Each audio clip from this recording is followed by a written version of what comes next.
వికారాబాద్ జిల్లా దోమ మండలం దిర్సంపల్లి గ్రామంలో ఓ ఇంటి నిర్మాణం విషయంలో జరిగిన గొడవ హత్యాయత్నానికి దారితీసింది. శ్రీశైలం అనే వ్యక్తి ఒక లేఅవుట్లోని ప్లాట్కు రిజిస్ట్రేషన్ చేసుకోగా అదే ప్లాట్లో నరసింహారెడ్డి అనే వ్యక్తి ఇంటి నిర్మాణం చేపట్టాడు. అడ్డుకోబోయిన శ్రీశైలం పైన ఆయన భార్యపై నరసింహారెడ్డి బండరాయితో దాడికి దిగినట్లుగా బాధితులు వెల్లడించారు.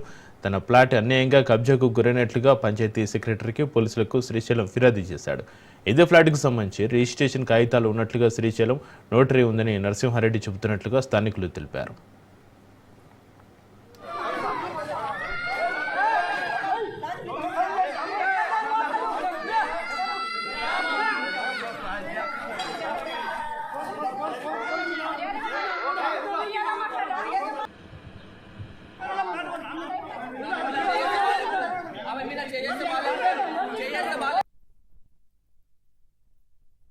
నేను 2005లో వడ్ల కృష్ణ అనే క్యాండిడేట్ దగ్గర నేను ఈ సర్వే నెంబర్ 16/1 దాంట్లో డాక్యుమెంట్ రాసుకున్నాము.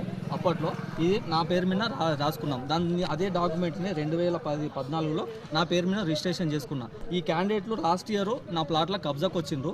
కబ్జాకు వస్తున్నా అని చెప్పేసి నేను సెక్రటరీకి పోయి కంప్లైంట్ ఇచ్చిన 2014లో. సెక్రటరీ వీళ్ళకు నోటీస్ ఇచ్చేసి ఏమవుతుంది అంతకే ఆగి ఇప్పుడు మొన్న 2025లో మార్చిలో నా బేస్మెంట్ ఉంటే మొత్తం గుల్లగొట్టేశారు.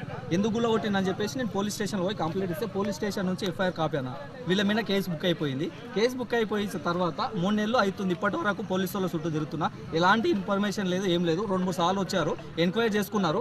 ఎంక్వైరీ చేసిన తర్వాత పోలీసు వాళ్ళు ఏమన్నారంటే ప్లాట్ కార్డు కేసు అయింది కదా, మీరు ఓకండి, అవతల పార్టీ కూడా ఓకండి అని చెప్పేసి మొత్తం చెప్పారు. సరే అని చెప్పేసి నేను ప్లాట్ కార్డుకి రాలేనన్నా. వాళ్ళు ఏం చేస్తున్నారు, అవతల పార్టీ వాళ్ళు వచ్చి వర్క్ చేస్తున్నారు అని చెప్పేసి నేను డైరెక్ట్ డిఎస్పీ గారిని కూడా కలిశాను. సార్ ఇట్లా నా ప్లాట్ ఇది సిఐ ఎస్ఐ పట్టించుకుంటలేరు సార్, కేసు అయింది, నన్నేమో ఓవద్దు అంటుండ్రు, వాళ్ళనేమో వర్క్ చేసుకోమని చెప్తుండ్రు, వర్క్ చేస్తుండ్రు సార్, ఆపుతలేరు అని చెప్పేసి చెప్పాను. అదేవిధంగా నేను సెక్రటరీ కూడా కంప్లైంట్ ఇస్తే సెక్రటరీ వీళ్ళకు లీగల్గా నోటీస్ ఇచ్చాడు, ఇల్లీగల్గా కన్స్ట్రక్షన్ చేయొద్దు అని చెప్పేసి. ఇప్పటికి 2 సార్లు నోటీస్ ఇష్యూ చేసినా కూడా సెక్రటరీ మాట కూడా ఖాదరు చేయకుండా వీళ్ళు వర్క్ చేస్తుండ్రన్న. Welcome back.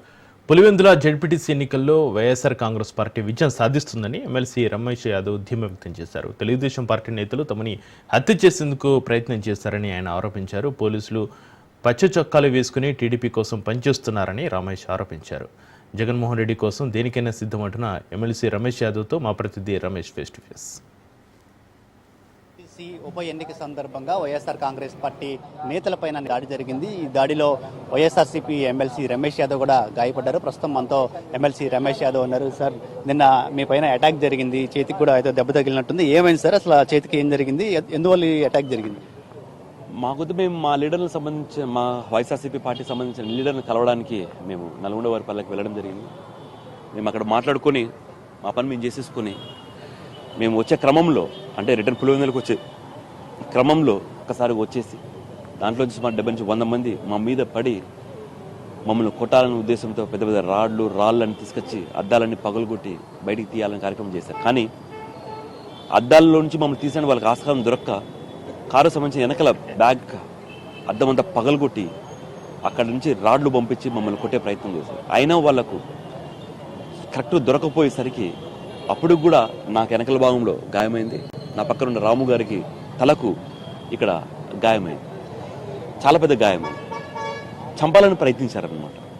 వాళ్ళకు ఛాన్స్ దొరకపోయేసరికి బండిపైన పెట్రోల్ పోసేసరికి మేము బండిలోంచి బయటికి రావడం, అప్పుడు మా రాము గారిని ఎంటబడడం, అక్కడ లోకల్ సంబంధించిన ప్రజలు తీసుకొని పోయి రూమ్లో పెడితే లాక్ చేస్తే ఆ ఇంటి పైన కూడా పెట్రోల్ పోసి అంటించే ప్రయత్నం ఈ కుటుంబ ప్రభుత్వాలు చేశారు. కేవలం మేము గెలవలేము, ఇట్లన్న ప్రజలు భయపడిచ్చి చేయాలనే ఉద్దేశంతో ఈ ఘటన. మీ చేతికి కట్టేశారు కదా సార్, ఈ కట్టు ఏంటి అసలు, దీనికి దెబ్బ తాకిందా, తాకితే దీనికి డాక్టర్లు ఏం చెప్పారు? నాకేంటంటే ఈ వెనకల నుంచి ఇట్లా రాడ్ వేసి వెనకల ఈ భాగంలో కొట్టడం జరిగింది. ఈ భాగం కొట్టడం వల్ల ఏమైపోయిందంటే కొంచెం హెయిర్లైన్ ఫ్రాక్షన్ మాదిరి ఇదంతా అయ్యి ఈ చెయ్యి అంతా స్వెల్లింగ్ అంతా వచ్చేసింది. సో ఈ భుజం, ఈ బ్యాగ్ భాగం అనేది ఎక్కువ కదలొద్దు అనే ఉద్దేశంతో ఈ బ్యాగ్ వేశారనమాట. సుమారు 10-15 రోజులు రెస్ట్ తీసుకుంటే ఆ బ్యాగ్ తీసేయచ్చు. ఈ స్వెల్లింగ్ అంతా పోవడానికి ఒక 3-4 మంత్స్ అయినా ఈజీగా పడుతుంది. ఎక్కువ స్ట్రెయిన్ దీనిపైన ఇవ్వద్దు అని చెప్పారు. నా పక్కన ఉన్న రాము గారికి చాలా పెద్ద గాయమే, కుట్లు పడ్డాయి ఇక్కడ తలపైన. వైఎస్ఆర్ కాంగ్రెస్ పార్టీకి సంబంధించినటువంటి నేతలే కావాలని రెచ్చగొట్టేలాగా ప్రయత్నం చేస్తున్నారు, అందులో భాగంగానే ఇలాంటి దాడులు జరుగుతున్నాయి అనేది కూడా తెలుగుదేశం పార్టీ నేతలు చేస్తున్నట్టు ఆరోపణ. నేను మిమ్మల్ని ఒక సూటిగా ఒక ప్రశ్న అడుగుతాను. మేము వాళ్ళని రెచ్చగొడితే గనక, ఫర్ ఎగ్జాంపుల్ రెచ్చగొట్టాము అనుకో, మా దగ్గర ఎంతమంది మనుషులు ఉన్నారు? మేము రెచ్చగొడితే అసలు ఎవరైనా ఆగలుగుతారా? అంటే మేము రెచ్చగొడితే, మేము ఎంత ప్లాన్ చేసి రెచ్చగొడితే అసలు మాకెందుకు దెబ్బలు తగులుతాయి? ఒకసారి మీరు కూడా ఆలోచించాలి. గడిచి ఎలక్షన్స్ క్యాంపెయినింగ్ స్టార్ట్ అయినప్పటి నుంచి మా వైఎస్ఆర్సీపీ పార్టీకి సంబంధించిన నాయకులు ఎంతమందిని దాడి చేస్తున్నారు? అదే టీడీపీ వాళ్ళపైన దాడులు జరిగాయని ఎక్కడైనా చూపించారా? ఇంతవరకు ఎక్కడైనా చూపించారా? అంటే ఇప్పుడు ఎవరిని రెచ్చగొడుతున్నారు, ఎవరిని కొడుతున్నారు? కాబట్టి వాళ్ళు ఏంటంటే ఏదో ఒకటి అనేయాలా, మీడియా ఉంది అనేస్తే వెళ్ళిపోతుంది అనే ఉద్దేశంతో వాళ్ళు.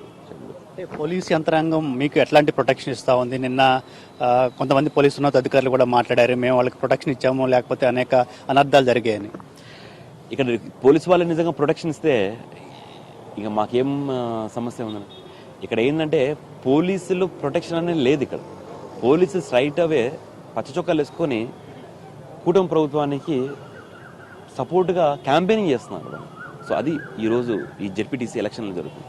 ఇప్పుడు మేము పుట్టేడు దుఃఖంలో ఉన్న హేమంత్కు సపోర్ట్ చేసి వైఎస్ఆర్సీపీ పార్టీని అభ్యర్థిని గెలిపించుకోవాలని మేము తిరుగుతామంటే వాళ్ళు పచ్చ చొక్కాలు వేసుకొని పోలీసులు తిరుగుతున్నారు. సో ఎక్కడ చట్టం ఉంది, ఎక్కడ న్యాయం? సో ఇప్పుడు ఇంత ఉద్రిక్త పరిస్థితులు ఒకవైపు ఉన్నాయి, తెలుగుదేశం పార్టీ కూటమి అధికారంలో ఉంది. ఇలాంటి పరిస్థితుల్లో మీరు పులివెందుల జెడ్పీటీ స్థానాన్ని గెలుచుకుంటామని నమ్మకం మీకుందా? పులివెందుల గడ్డ వైఎస్ఆర్ అడ్డ. ఇట్లాంటి ఎన్ని గొడవలు, బెదిరింపులు, కొట్టేదానికి ఏది వచ్చినా ఈ గుండె వైఎస్ జగన్మోహన్ రెడ్డి గారు గుండె. కడప జిల్లాలో ఎవ్వరు బెదిరే సమస్య లేదు. 1000 మంది వచ్చినా, ఎంతమంది వచ్చినా ఈ గుండె అనేది ఎదుర్కొంటుంది. వైఎస్ఆర్సీపీ జెండా రెపరెపలాడేగా భారీ మెజారిటీతో పులివెందులలో జెడ్పీటీసీ ఎలక్షన్ కొట్టి మేము మళ్ళీ వస్తాం. మేము నిన్న మీ పైన దాడి జరిగిన తర్వాత జగన్మోహన్ రెడ్డి గారు కూడా మీకు కాల్ చేస్తారు, మీతో మాట్లాడారు. ఏం భరోసా ఇచ్చారు మీకు నిన్న ఆయన? నేను చాలా విషయాలు చెప్పాను, జగన్ అన్న నా దేవుడు అనేసి. వైఎస్ జగన్మోహన్ రెడ్డి గారు పెట్టిన భిక్షే ఈరోజు ఈ రమేష్. ఎందుకంటే కడప జిల్లా నుంచి ఇంతవరకు బీసీ సామాజిక వర్గం నుంచి ఎవరు కానీ, యాదవ సామాజిక వర్గం నుంచి ఎవరు ఎమ్మెల్సీలు కాదు. బీసీలు అంటే అంత ప్రేమ ఆయనకు. మా బీసీలు ఎప్పుడు బీసీ అంటే బ్యాక్వర్డ్ క్లాస్ కాదు, బ్యాక్ బోన్ క్లాస్ అని చెప్పి నా బీసీ అని చెప్పి బీసీలకు పెద్దపీట వేసి ఈరోజు నాలాంటి బీసీలకు రాజ్యాంగబద్ధమైన ఎన్నో పదవులు ఇచ్చిన వ్యక్తి వైఎస్ జగన్మోహన్ రెడ్డి గారు. మేమైతే జ్యోతిరావు పూలే గారిని చూడలేదు, కానీ ఆ జ్యోతిరావు పూలే గారి మాదిరి వైఎస్ జగన్మోహన్ రెడ్డి గారిని ఈరోజు మేము చూసుకునే పరిస్థితి మాకుంది. కాబట్టి జగనన్న కోసం మా ప్రాణాలే కాదు, ఏమి చేయడానికైనా కూడా ఈ రమేష్ ముఖ్యంగా ఎప్పుడు ముందుంటాడు.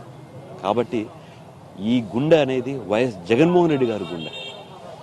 జగనన్న కోసం ప్రాణాలే కాదు, ఏం చేయడానికైనా సిద్ధముంది. Thank you. సో ఇది మొత్తంగా జెడ్పీటీసీ ఎన్నికల సందర్భంగా ఎన్ని సంఘటనలు జరిగినా, దాడులు జరిగినా ఖచ్చితంగా పులివెందుల జెడ్పీటీసీ స్థానాన్ని వైఎస్ఆర్ కాంగ్రెస్ పార్టీ గెలుచుకుంటుందని ఎమ్మెల్సీ రమేష్ యాదవ్ అంటున్నారు. కెమెరా పర్సన్ కిరణ్తో రమేష్, రాజ్ న్యూస్. ఏపీలో ఈ నెల 31తో మద్యం పాలసీ ముగుస్తుండడంతో కొత్త మద్యం పాలసీ తీసుకురానుంది కూటమి ప్రభుత్వం. గత ప్రభుత్వం హయాంలో బార్లకు బహిరంగ వేలం వేయడం ద్వారా అనేక అవకతవకలు జరిగాయని ఎక్సైజ్ శాఖ మంత్రి కొల్లు రవీంద్ర మండిపడ్డారు.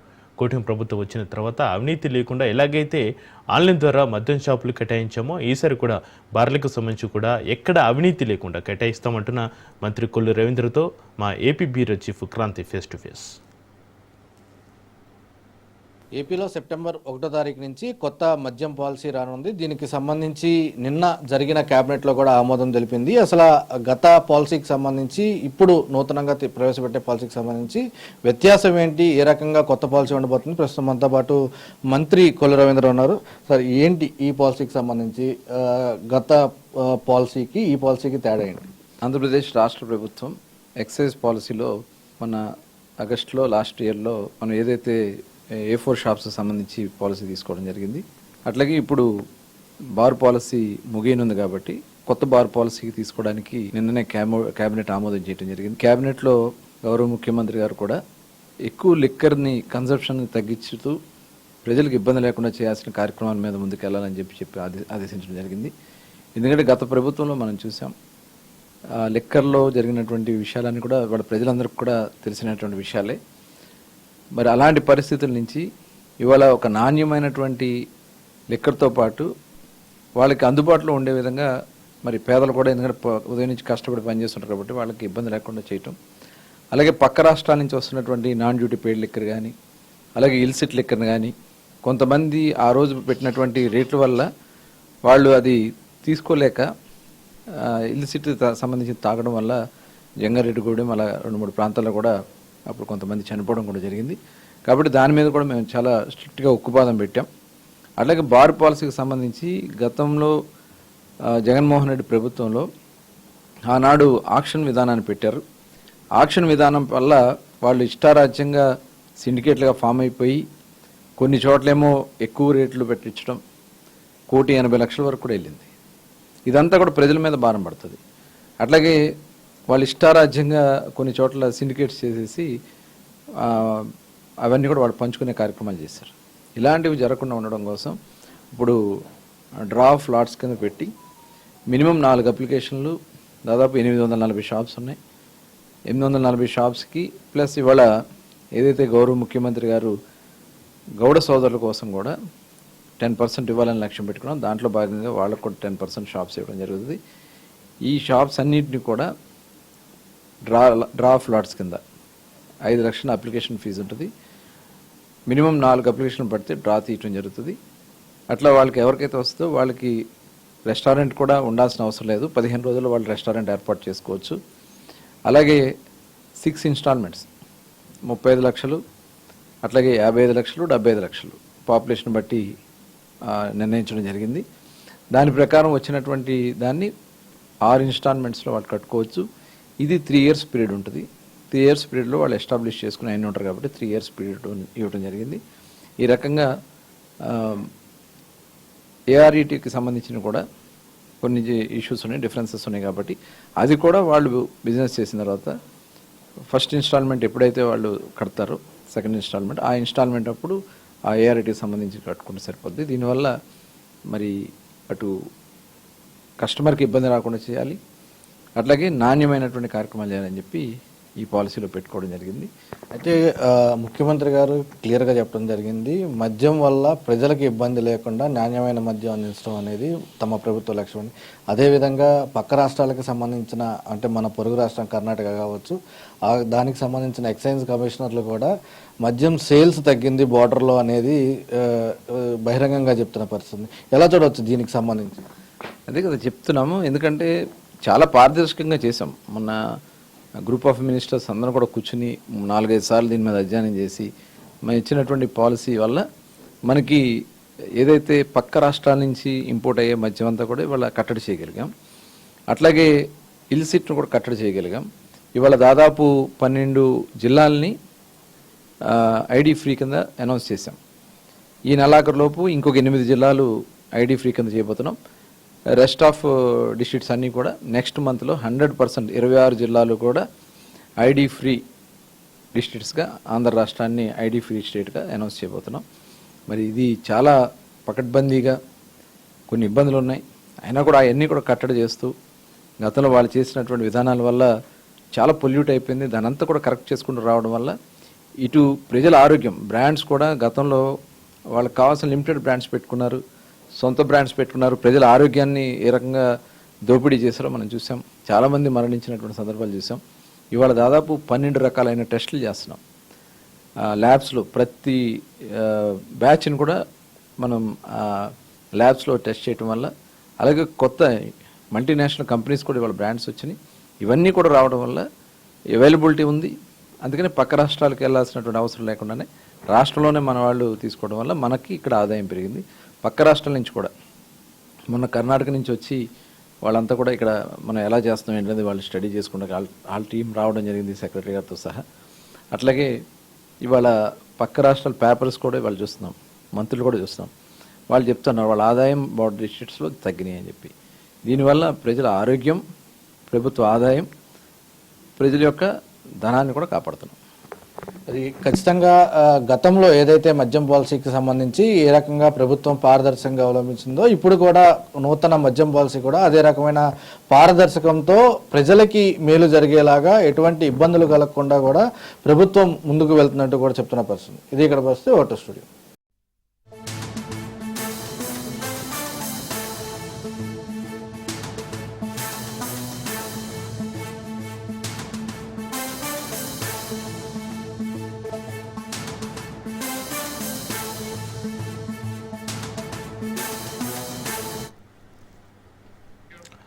హైదరాబాద్ మహానగరంతో పాటు పలు జిల్లాల్లో గంట వ్యవధిలోనే కుండపోత వర్షం కురుస్తుంది. ఉదయం నుంచి ఎండ దంచి కొడితే మధ్యాహ్నం తర్వాత ఒక్కసారిగా మబ్బులు కమ్ముకున్నాయి.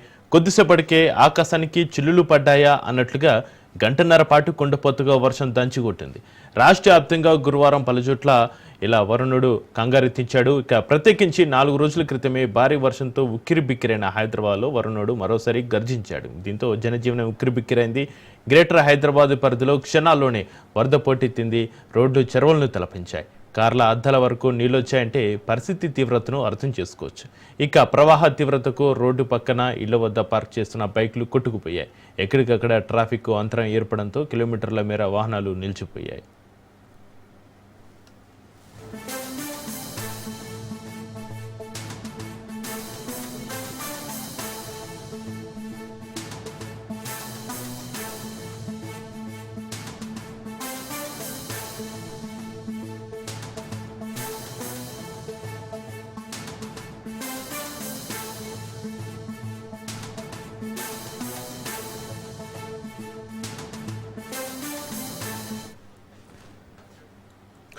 లోతట్టు ప్రాంతాలు కాలనీలు జలమయమయ్యాయి. ఇళ్లలోకి నీళ్లు రావడంతో చిన్నారులు వృద్ధులు తీవ్ర ఇబ్బందులు పడ్డారు. బస్తీలో బియ్యం, పప్పులు తదితర నిత్యావసరాలు తడిసి ముద్దవడంతో బడుగు జీవుల పరిస్థితి దయనీయంగా మారింది. ఇక కుక్కడపల్లి, మూసాపేట, అమీర్పేట, ఎస్ఆర్ నగర్, మధురనగర్, జూబ్లీహిల్స్, బంజారాహిల్స్, మాదాపూర్, గచ్చిబౌలి, రాయదుర్గం, ఖైరతాబాద్, కోటి, మలక్పేట, దిల్సుఖ్ నగర్, ఎల్బీ నగర్, వనస్థలిపురం, హైతనగర్, అబ్దుల్లాపురం తదితర చోట్ల ఇక భారీ వర్షం పడింది. పలు చోట్ల చెట్లు కూలిపోయాయి. విద్యుత్ వైర్లు తెగిపడంతో విద్యుత్ సరఫరాకు తీవ్ర అంతరాయం ఏర్పడింది. గ్రేటర్ పరిధిలో 43 ఫీడర్ల పరిధిలో విద్యుత్ సరఫరా సమస్యలు ఏర్పడ్డాయి. ఇక లంగర్ హౌస్, ప్రశాంత్ నగర్, వినాయక్ నగర్, రామంతపూర్లోని శ్రీనివాస కాలనీ, ముషీరాబాద్, అంబర్పేట, సికింద్రాబాద్ తదితర ప్రాంతాల్లో విద్యుత్ సరఫరాకు తీవ్ర అంతరాయం ఏర్పడింది. కృష్ణనగర్, యూసుఫ్గూడలో వర్షం బీభత్సం సృష్టించాయి. వరద ఉధృతికి బైక్తో పాటు యువకుడు కొట్టుకుపోయాడు. అతడిని పట్టుకునే ప్రయత్నం చేసినా సాధ్యం కాలేదు. ప్రతి ఏడాది వర్షం వస్తే ఇదే పరిస్థితి అని స్థానికులు ఆవేదన వ్యక్తం చేస్తున్నారు.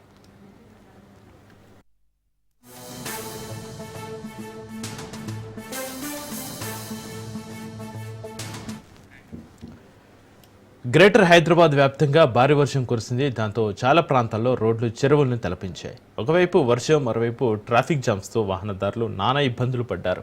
గచ్చిబౌలి, మాదాపూర్ లాంటి చోట్ల కిలోమీటర్ల మేర రోడ్లపై ట్రాఫిక్ నిలిచిపోయింది. చాదర్ఘట్ నుంచి ఎల్బీ నగర్ వరకు భారీగా ట్రాఫిక్ జామ్ అయింది. ఇలా జంట నగరాల్లో భారీగా వర్షం పడింది.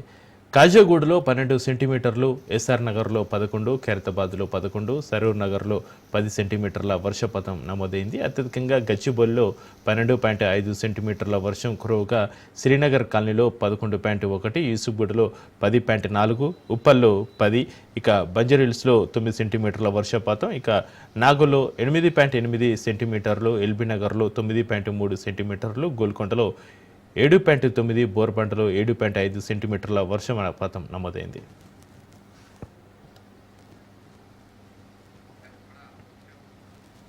ఇక మహబూబ్ నగర్, వనపర్తి, వికారాబాద్, నల్గొండ, యాదాద్రి, భువనగిరి, సంగారెడ్డి జిల్లాలోనూ భారీ వర్షాలు కురిశాయి. ఋతుపవన ద్రోణి కారణంగా శుక్ర, శనివారాల్లో రాష్ట్రంలో పలు జిల్లాల్లో భారీ వర్షాలు కురిసే అవకాశం ఉందని వాతావరణ శాఖ తెలిపింది.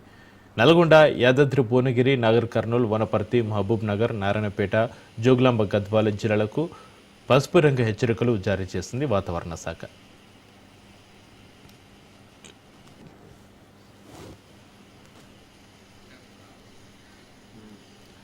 భారీ వర్షాల నేపథ్యంలో అధికారులు అప్రమత్తంగా ఉండాలని, సమన్వయంతో పనిచేయాలని ముఖ్యమంత్రి రేవంత్ రెడ్డి సూచించారు. ఢిల్లీలో ఉన్న ఆయన ఉన్నతాధికారులను అప్రమత్తం చేశారు. సిఎస్సి డీజీపీతో పాటు జిహెచ్ఎంసీ, హైడ్రా కమిషనర్, విద్యుత్ విభాగం అధికారులతో ఫోన్లో మాట్లాడారు.